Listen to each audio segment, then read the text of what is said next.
Hey everyone, welcome back to Old Charles. Today, we're diving into a fascinating piece of American numismatic history, the 1883 Liberty Head v. Nickel. This coin might be over a century old, but it still captures collectors' imaginations today. So what makes it special, and how much is it really worth in 2025? Let's find out.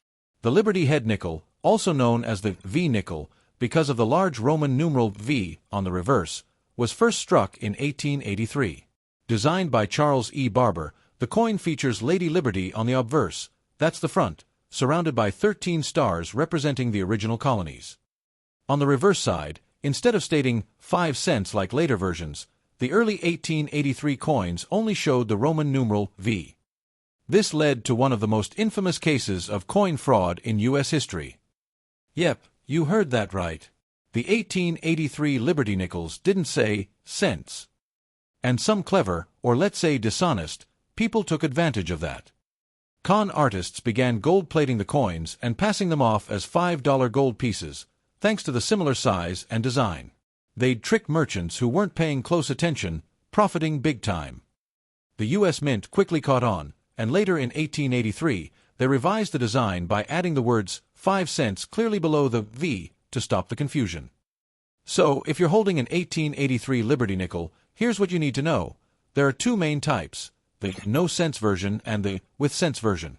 Both are collectible, but values vary depending on type and condition.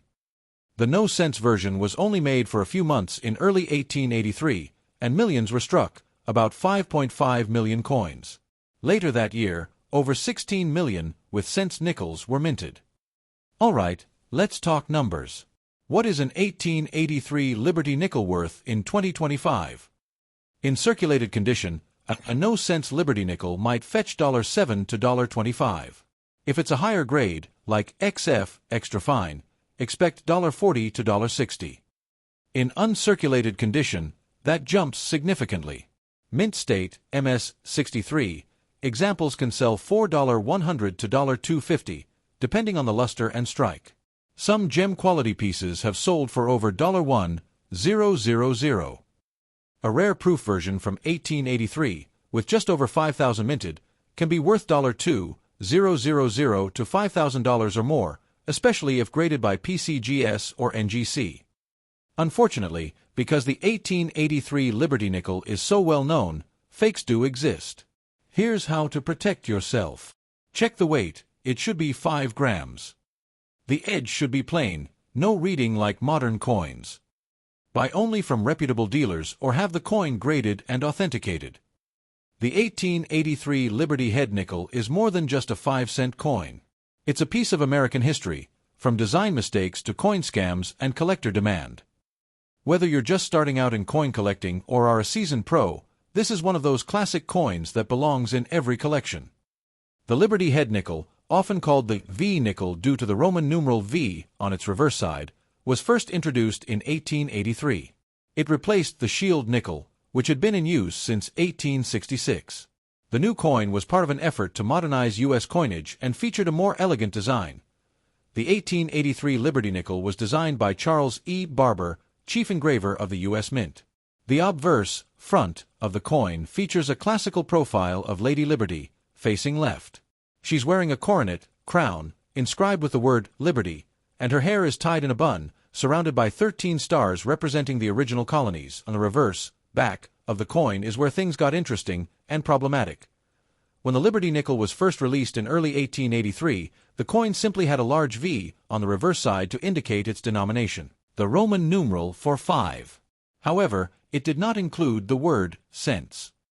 Because the coin didn't say cents, fraudsters began gold-plating the Liberty nickels and passing them off as $5 gold pieces. The size and design were similar enough to fool unsuspecting merchants and consumers. One famous story involves a man named Josh Tatum, who supposedly made a fortune using the gold-plated nickels in transactions, but never said a word while doing it, so he couldn't technically be charged with fraud. This gave rise to the phrase, just joshin', though historians debate its authenticity. To combat the confusion and criminal misuse, the U.S. Mint quickly updated the coin later in 1883. They added the words 5 cents below the V to clearly indicate the coin's true value. Thus, two distinct types of the 1883 Liberty nickel were created, 1883, no cents, asterisk asterisk 1883, with cents, asterisk asterisk 1883, no cents. 5.5 million coins struck 1883, with cents. 16 million coins struck. Both types were only minted in Philadelphia, as the Denver, San Francisco, and New Orleans mints did not produce nickels at that time. Today, the 1883 Liberty nickel is highly collectible, not only because of its age but due to the fascinating history behind the design error and fraud. It's a prime example of how even small details in coin design can have big consequences.